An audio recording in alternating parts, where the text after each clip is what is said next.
So we are going to use what we've learned about characteristic polynomials and fx modules to prove the Cayley-Hamilton theorem, which says that every matrix is a zero of its own characteristic polynomial.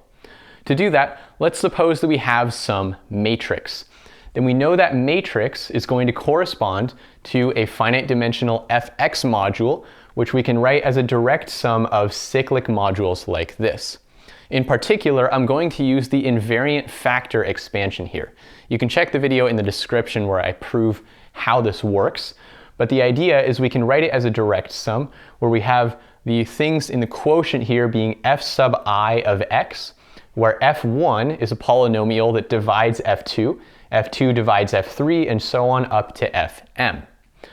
Now if we look at this direct sum, it's going to be fx mod f1, direct sum fx mod f2, and so on up to fm.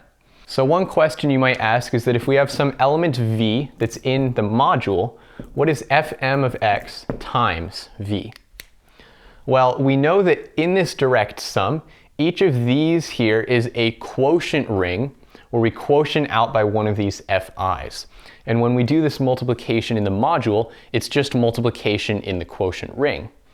So if we take fx mod f sub m of x, that quotient ring is saying that anything in the ideal generated by fm, in other words, any multiple of fm, we set that equal to 0. So when we take some element and we multiply it by fm of x, obviously then it's a multiple, and if we set those all to 0, then fm of x times anything is going to give us 0. But what if we consider one of these other factors in here, say f1? Well, fm is a multiple of f1 because f1 divides fm. So if we take fm of x times v, that's going to be something times f1 of x times v. And so whatever we get will still be a multiple of f1, and therefore in fx mod f1 of x, this multiple is going to come out to 0 as well. So in every component of the direct sum, if we multiply by f sub m of x, we're going to get a multiple of these invariant factors.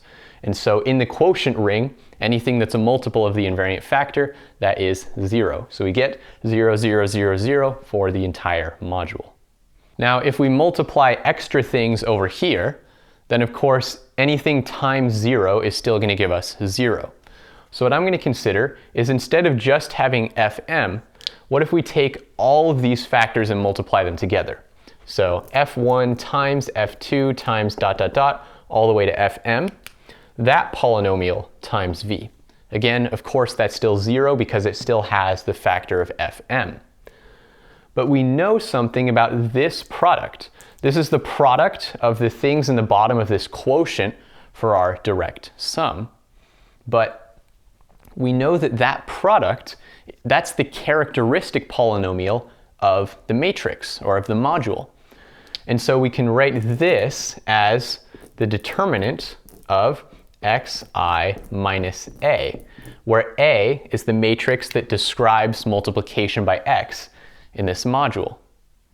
Now we know that when we take a determinant, we just get an element in the original ring. So this determinant is going to be an element in fx.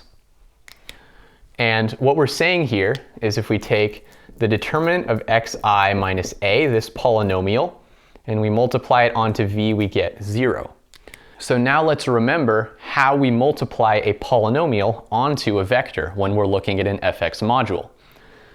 We have a matrix that describes multiplication by x. The whole point of that matrix is that we have x times m equals a times m, for m being an element in the module. So if this is a polynomial in terms of x, the way that we multiply that onto v is we take the polynomial, determinant of xi minus a, and then we evaluate this at x equals a. So we turn it into a matrix polynomial. Now it's important to keep in mind that evaluating this at x equals a is not the same thing as taking the determinant of a times I minus a. Obviously a minus a is 0, so this determinant gives us 0, but that's not what we're saying. We first start out with this matrix where this x really becomes elements in the matrix. And then we compute the determinant to give us a polynomial that then we evaluate. So this is not just plugging in the determinant of a minus a. It means we compute the determinant first in terms of x, and then we plug in x equals a. But let's think about exactly what it means for this equation to be true. This is true for an arbitrary v in M. In other words, it's true for every element of the module. The only way that a matrix times a vector equals 0 for every possible vector is if the matrix is equal to 0. All of the components in the matrix have to equal 0. And so what we're really saying here is that this determinant evaluated at a matrix, this matrix polynomial, ends up being equal to the 0 matrix. And this is true for every single matrix A. And this is what we call the Cayley-Hamilton theorem. So this determinant here is the characteristic polynomial of the matrix A. And when we evaluate that at x equals a, we get 0. And that's because this determinant is really the product of all of the invariant factors. But Fm by itself annihilates every element in the module. And so of course, if we multiply some extra stuff to get this determinant, it's still going to annihilate the module. So this becomes the 0 matrix. So let's take a look at a specific example of applying the Cayley-Hamilton theorem. Say we have the matrix 2, 4, -1, 7. Let's find the determinant of xi minus a. So if we do that, it's going to be the determinant of x minus 2 minus 4 minus a -1 is +1, and then x minus 7. And so we do this. This is x squared minus 9x, and then plus 14 plus 4 is 18.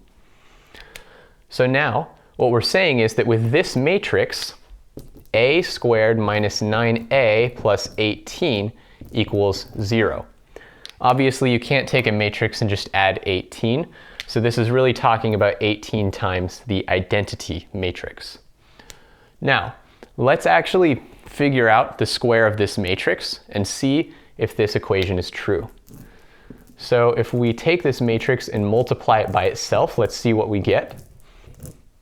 So this is a squared. And let's see if everything works out properly. We want this to equal 0. So let's check each of the 4 components.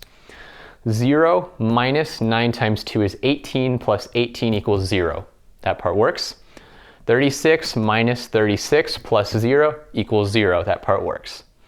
-9 minus -9, that's plus 9, plus 0 equals 0. That works. 45 minus 9 times 7 is 63, plus 18 equals 0. Yes, that part works as well. So this matrix satisfies its own characteristic polynomial, just like the theorem says. So that is the power of the Cayley-Hamilton theorem.